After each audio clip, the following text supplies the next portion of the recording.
Paz do Senhor, meus irmãos em Cristo, bem-vindos aqui ao canal do Instituto Teológico Metanoem, onde estamos dando apoio para os professores da Escola Bíblica Dominical, da revista da editora Betel, que estamos aprendendo sobre Israel 70 anos, o chamado de uma nação e o plano divino de redenção.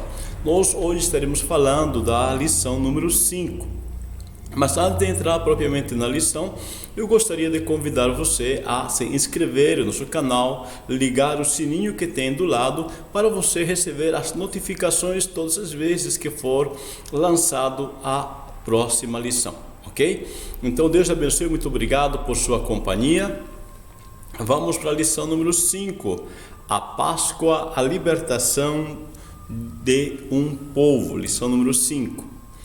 O texto áureo está em Êxodo 12, versículo 14, onde nos diz: "E este dia vos será por memória e celebrá-lo-eis por festa ao Senhor nas vossas gerações e celebrareis por estatuto perpétuo." Êxodo 12, versículo 14. A nossa verdade aplicada diz: a Páscoa era uma festa de libertação, pois comemorava o agir de Deus em libertar o povo de Israel e apontava para Cristo, o Cordeiro de Deus. Nós vamos então focar nesses pontos aí, tá bom? E nós temos, na verdade, 3 objetivos, que são explicar que a Páscoa foi um momento ímpar da história de Israel, depois apresentar o grande projeto de Deus em cuidar de cada detalhe da história do seu povo. Em seguida, vamos falar sobre ensinar que Cristo é a nossa Páscoa, marco da nova aliança. Nosso texto de referência está em Êxodo capítulo 12, versículo 41 ao 43 e em seguida os 50. Leia, por favor, aí com muita calma em casa. Vamos para a introdução. A Páscoa foi um momento especial na vida do povo de Israel, um evento que entrou para a história, uma das festas observadas todos os anos, um simbolismo que apontava para Cristo Jesus. Bom, então aqui nós vamos lembrar que a Páscoa é um momento especial para Israel.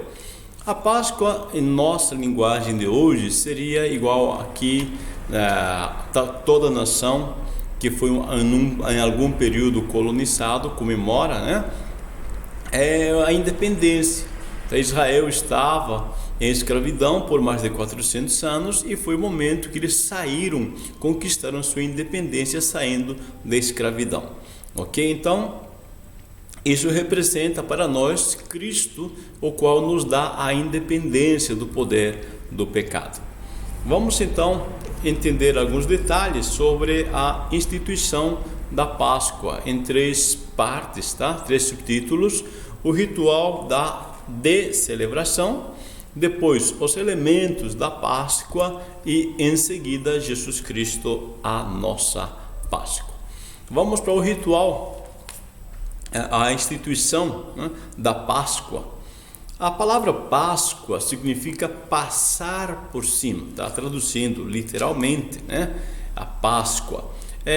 Se refere a que isto? Se refere justamente quando Deus ordenou para Israel colocar o sangue nas sombreiras das portas e o anjo, que foi enviado para executar juízo, vendo o sangue, então ele passaria por cima daquela casa, ou seja, o anjo do juízo não executaria naquela casa.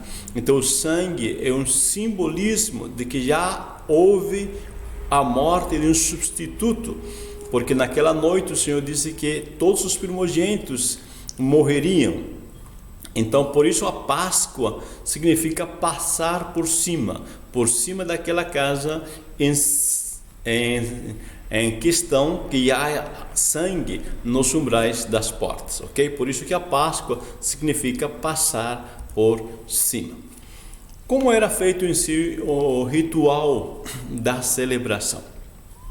Quando olhamos para o ritual da celebração, Deus ordena a Moisés algumas questões. Ele disse assim: você vai matar um cordeiro de 1 ano, ou um cabrito sem defeito, e depois você vai pegar o sangue, colocar nos umbrais das portas.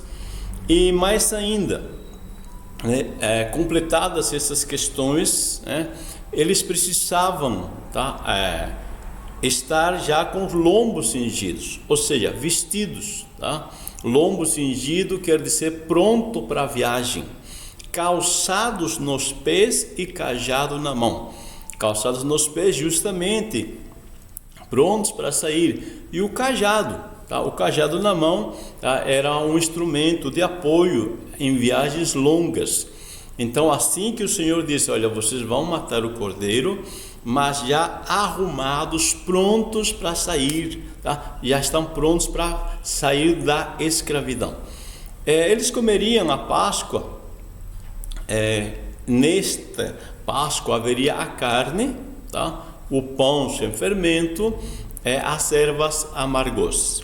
O texto bíblico nos diz que tudo deveria ser consumido ou queimado que sobrasse, ou seja, nada do que foi preparado para aquele momento específico, a Páscoa, deveria ser usado ao dia seguinte ou noutro momento, que não fosse este exclusivamente.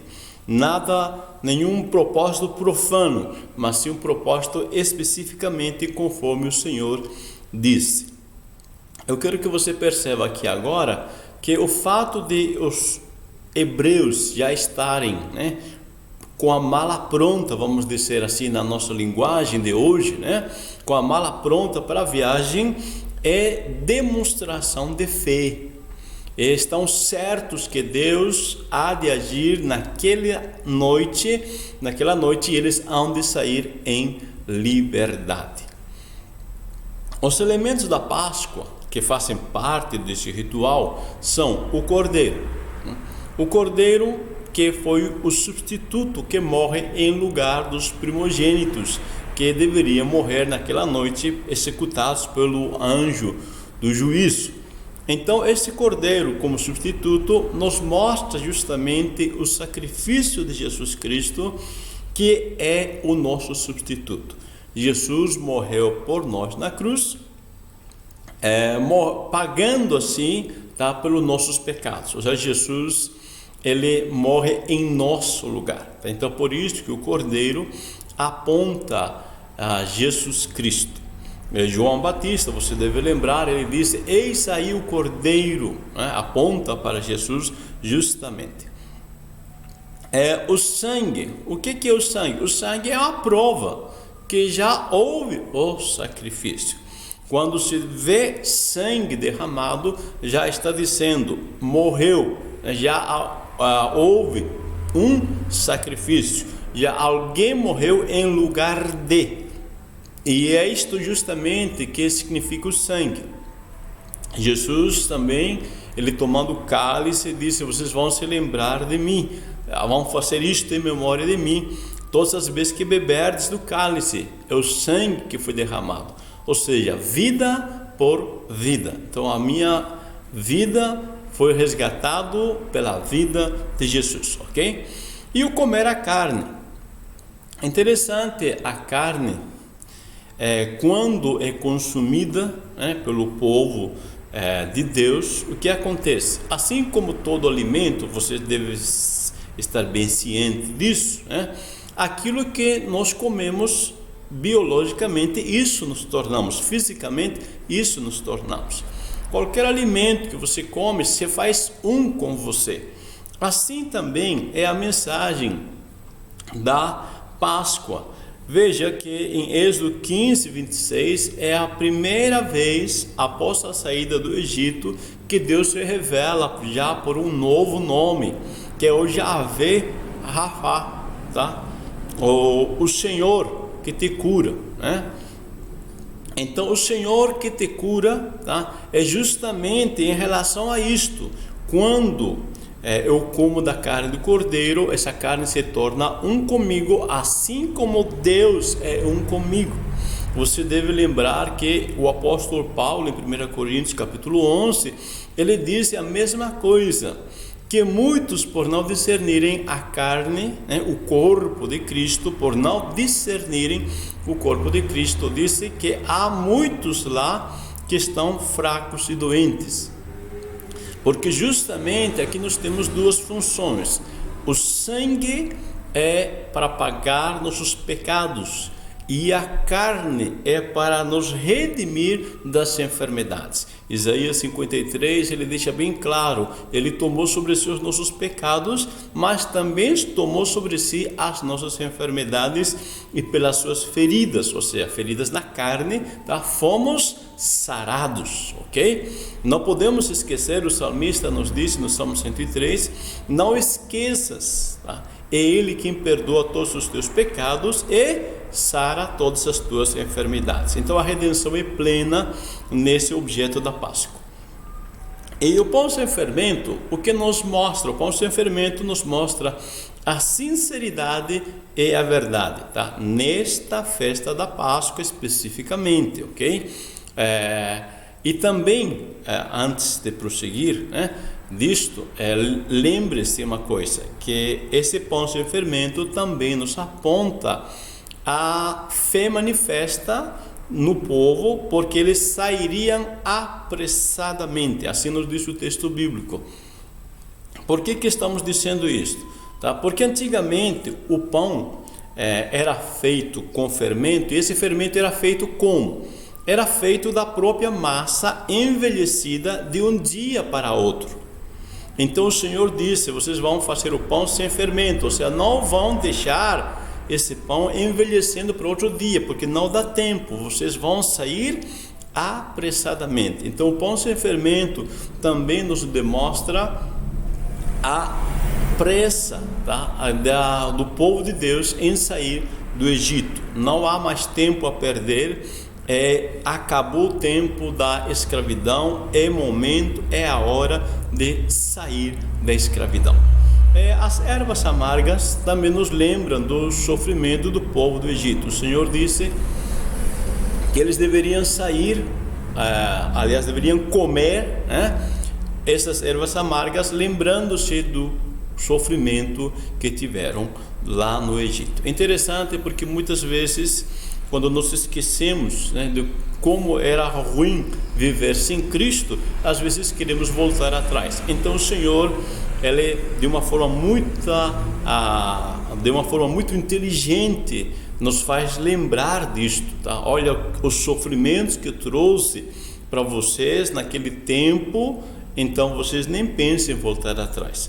Jesus Cristo também disse que ao pegar o pão da ceia seria partido. Ele disse, este é meu corpo que é partido por vós, falando do sacrifício, do sofrimento, da humilhação que Jesus teve. Por causa de quê? Por causa dos nossos pecados. Então o pecado nos traz morte, humilhação, desgraça. Então não vale a pena voltar atrás. Amém? Esses seriam os elementos da Páscoa. Jesus Cristo é a nossa Páscoa. Jesus é a consumação de todas as promessas patriarcais. Cristo é a nossa Páscoa. O dia da Páscoa seria um memorial, zikaron no hebraico, onde diz recordar alguma coisa do passado que possua um significado específico. Olha que coisa linda aí. Recordar alguma coisa do passado que possui um significado específico. É importante aqui a questão, porque sempre que os hebreus se lembrassem daquele momento de aflição, daquele momento que eles passaram por aquelas circunstâncias, tá? Eles justamente poderiam se lembrar, tá? Como Deus agiu a favor deles. Então há um significado específico. Jesus também disse, e Paulo nos disse isto, tá? Em 1 Coríntios 11, 24, que seria feito a Santa Ceia em memória. Então Cristo é a nossa Páscoa. Todas as vezes, tá? Isso é importante, tá? Todas as vezes que você participar da ceia, memorize, lembre, tá? visualize na tua mente aquilo que está escrito, como Jesus foi esbofeteado, como foi castigado, como que foi humilhado, foi cuspido no rosto, esbofeteado, as chicotadas, quantidade de chicotadas, o tempo que ficou na cruz pendurado, todos os tipos de sofrimento que Jesus teve, tá? É para se lembrar, porque isso nos mostra o quanto Ele nos ama. Parte 2 agora, a saída do povo de Israel do Egito.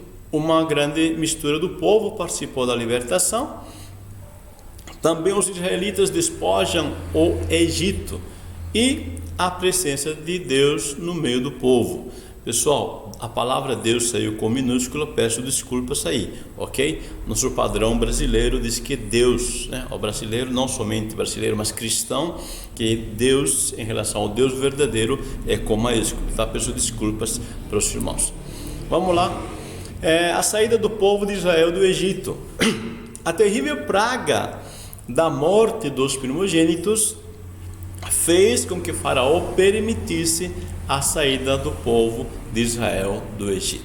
Então vamos ver aqui nesse tópico 2 como Deus trabalha, tá? Especificamente para a saída de Israel.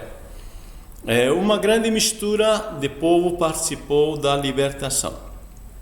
Êxodo 2:38 afirma que saiu uma grande mistura de gente do Egito.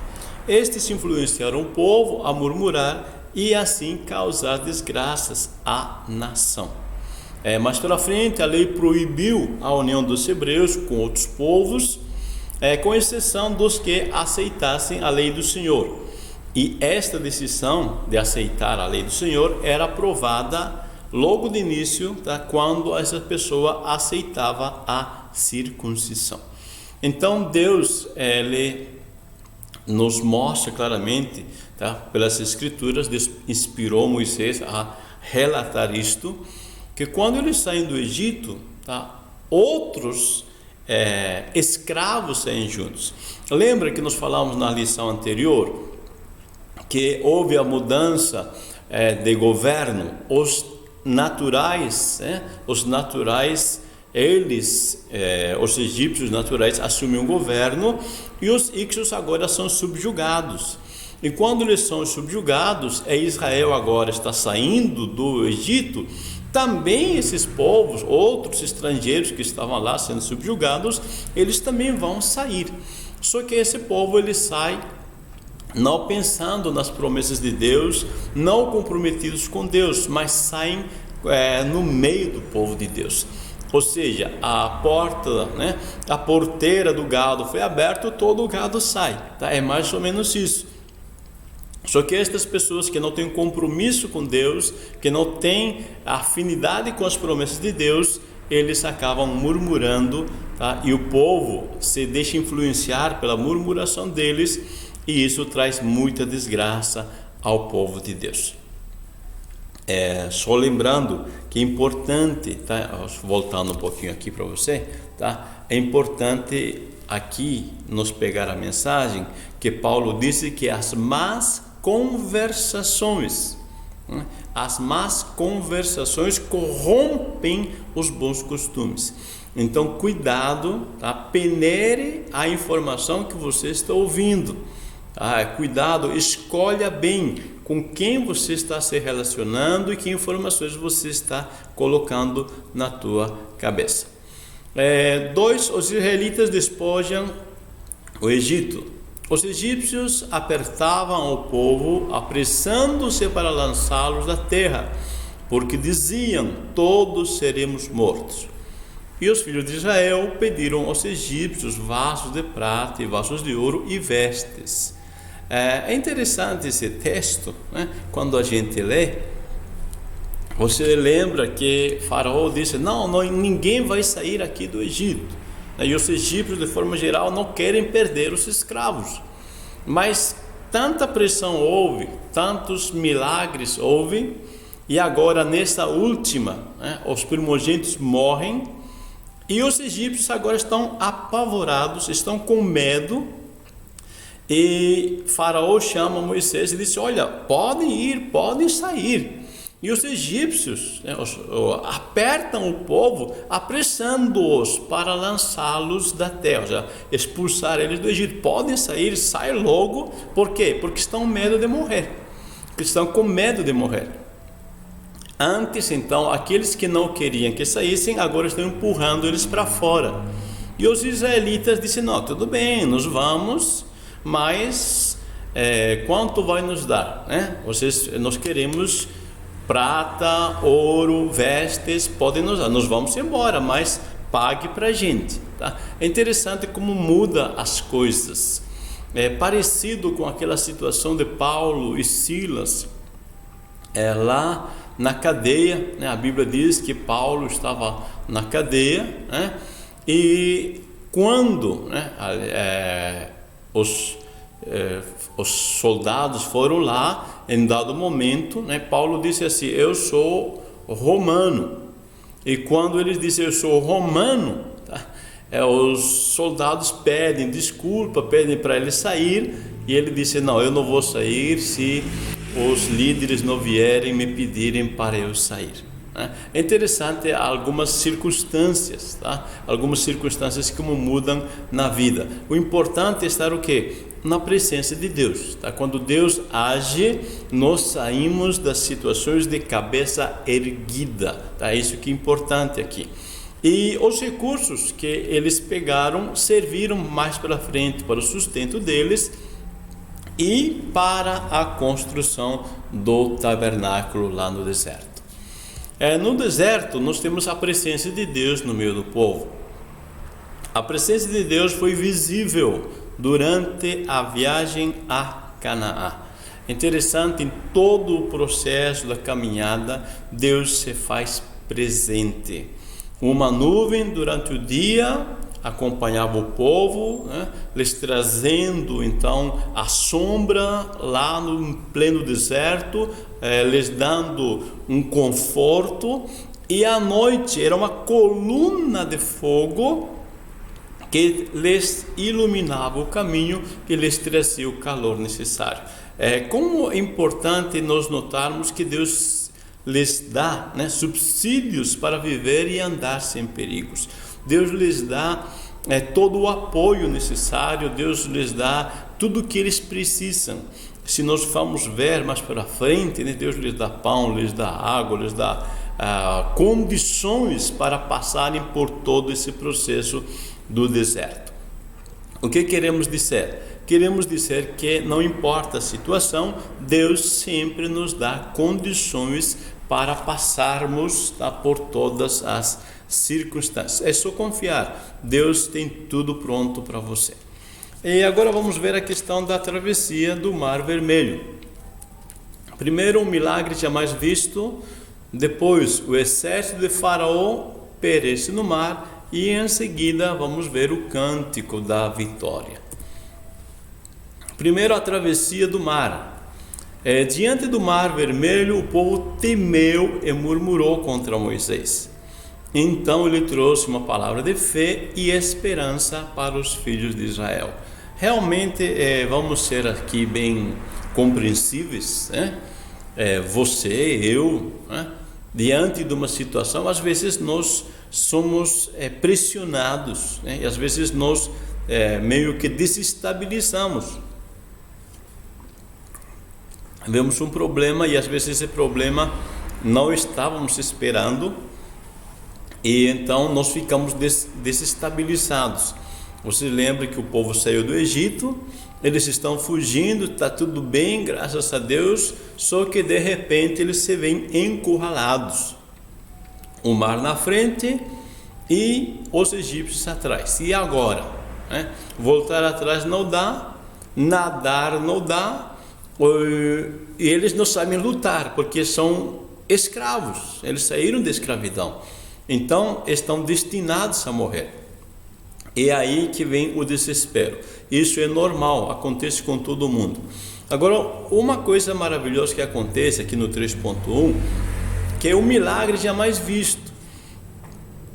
Diz assim: o Senhor pelejará por vós e vós calareis. Então disse o Senhor a Moisés: por que clamas a mim? Dize aos filhos de Israel que marchem, e tu levanta a tua vara e estende a tua mão sobre o mar e fende-o, para que os filhos de Israel passem por meio do mar em seco, né? Olha só que coisa linda aqui. Eu quero que você preste atenção aqui. Olha só: o Senhor pelejará por vós. Esse é Moisés falando. Disse: o Senhor, ele vai lutar por vocês, fiquem tranquilos, né? Fiquem quietinhos aí, Deus vai lutar. Mas o Senhor, né, ele disse: Moisés, por que estás clamando a mim? Por que clamas a mim? Eu acho muito interessante isto. Enquanto Moisés joga a responsabilidade para o Senhor joga a responsabilidade para Moisés. Moisés, por que clamas a mim? Diz aos filhos de Israel que marchem, e tu levanta o que? A tua vara e estende a tua mão sobre o mar. O que Deus está falando com Moisés? Moisés, eu não vou fazer nada, você já tem autoridade delegada. Olha na tua mão, a tua mão está a vara, e essa vara, que simbolismo de autoridade que coloquei na tua mão, não é para enfeitar, não, é para você usar. Levanta a vara, estende a tua mão sobre o mar e abre o mar. Fala para os filhos que passem pelo meio do mar em seco. É interessante isto, tá?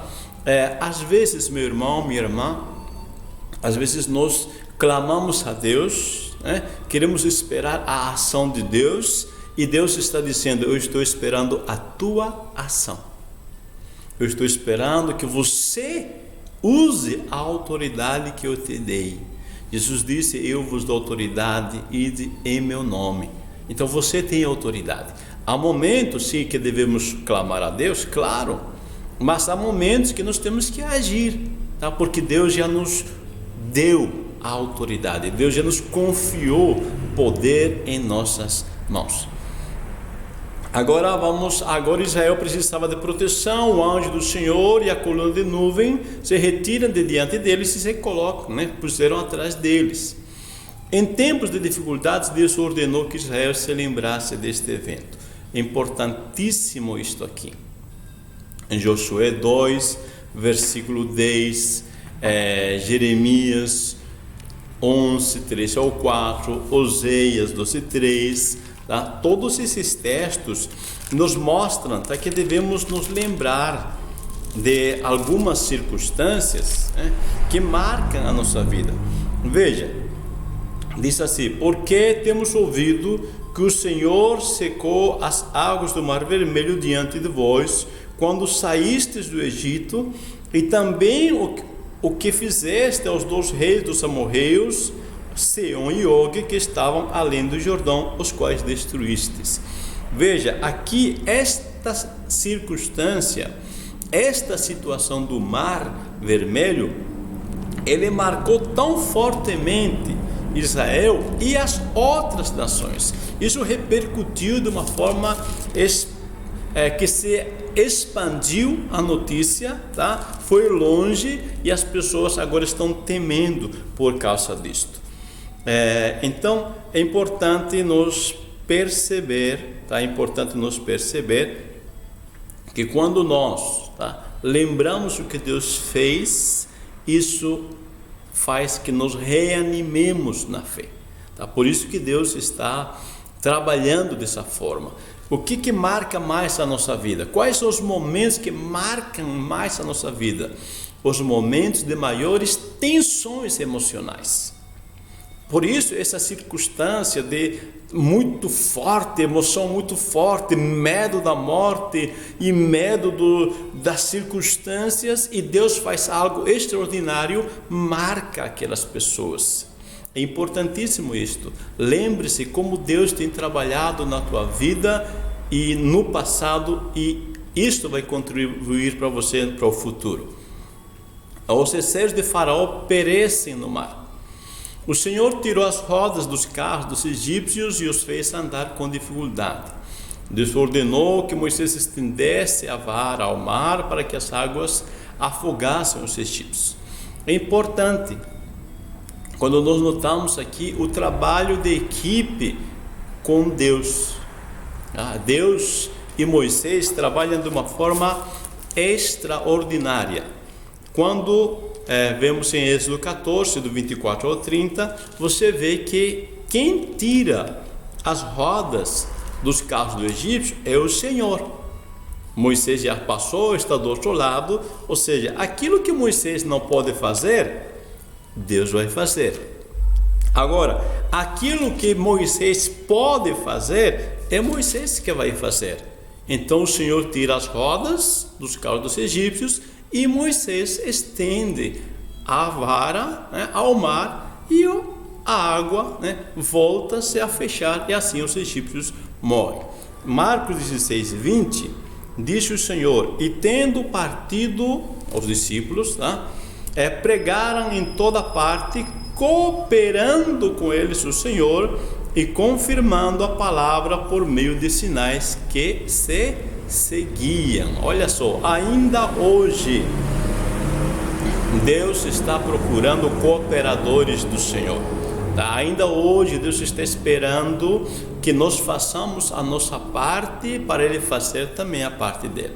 Deus é fiel, Ele faz a sua parte, só que Ele espera que nós também façamos.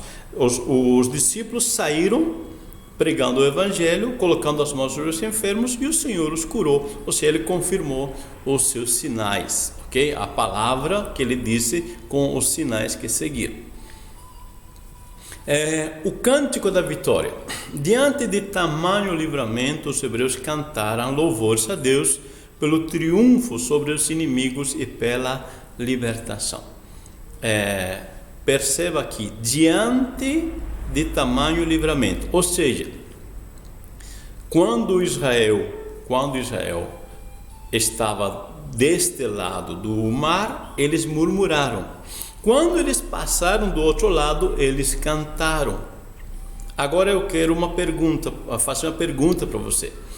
E hoje, quando louvar a Deus? Antes de passar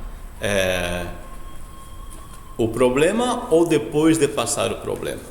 Como você está emocionalmente? Como está teus sentidos emocionais, teus sentimentos? Você está abatido, mais triste? Você está deprimido porque o problema está difícil, porque a circunstância fugiu do controle, e você está murmurando, reclamando, igual o povo quando estava vendo o faraó vindo atrás deles? Como você está reagindo? Romanos 8, 28 disse, Romanos 8, 28, sabemos que todas as coisas cooperam para o bem daqueles que amam a Deus, daqueles que são chamados segundo o seu propósito. Olha o que está dizendo, sabemos. Paulo está dizendo, eu não preciso passar do outro lado do problema para eu ficar me alegrando, porque eu já sei que Deus vai abrir, Deus vai abrir caminhos, Deus vai dar a solução, Deus vai me fazer passar do outro lado destas circunstâncias. Eu quero dizer para você, meu irmão, minha irmã, alegre-se agora. Sim, sorria, alegre-se agora, regozije-se, porque Deus vai agir com certeza. É impossível que Ele não vai agir. Deus age de várias circunstâncias. Em algum momento Ele poderá abrir o mar vermelho, outro momento você poderá andar por cima das águas. Sim, Deus faz assim, Deus faz do seu jeito, da sua maneira, mas a certeza é que Deus vai agir ao teu favor. Então não há por que você ficar murmurando, não há por que você ficar tristonho, choramingando. É só glorificar ao Senhor, certo que Deus há de agir. Então a primeira parte, agora vendo essas circunstâncias, nós percebemos em Êxodo 15 que a primeira parte do cântico de Moisés trata da vitória, ou seja, algo já acontecido. A segunda parte é uma profetisa. Moisés profetiza a conquista de Canaã, ou seja, algo no futuro.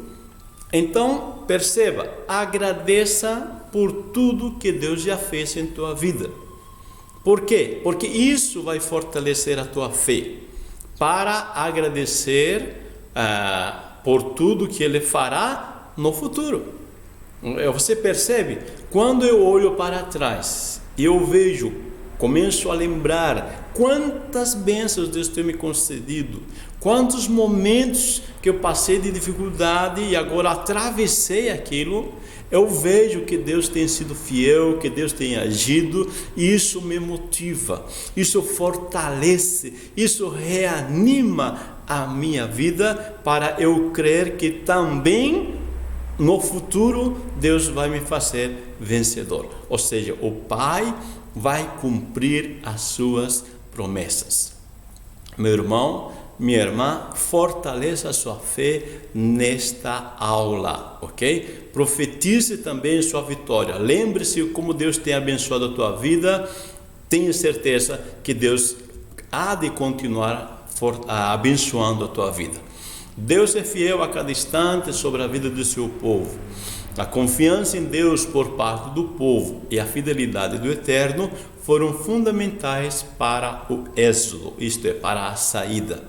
Então, se Deus disse para Moisés: hoje à meia-noite vocês vão sair, qual é a manifestação da fé do povo?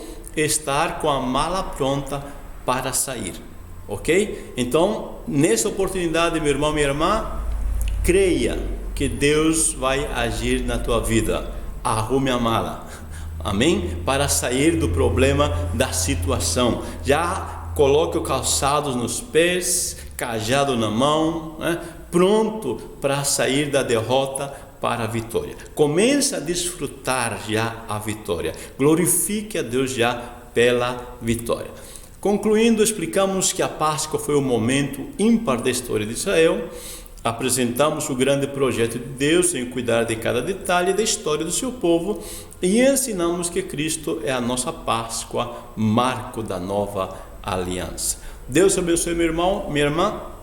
Não esqueça, inscreva-se no canal. Por favor, inscreva-se. Isto, ok? Deixa seu like, sua curtida. Tem um sininho do lado. Liga o sininho, tá? Para você receber as nossas notificações. Deus te abençoe, muito obrigado. E não esqueça de compartilhar também esta lição para abençoar outras pessoas. Deus te abençoe, uma boa escola dominical nesse próximo domingo. Amém?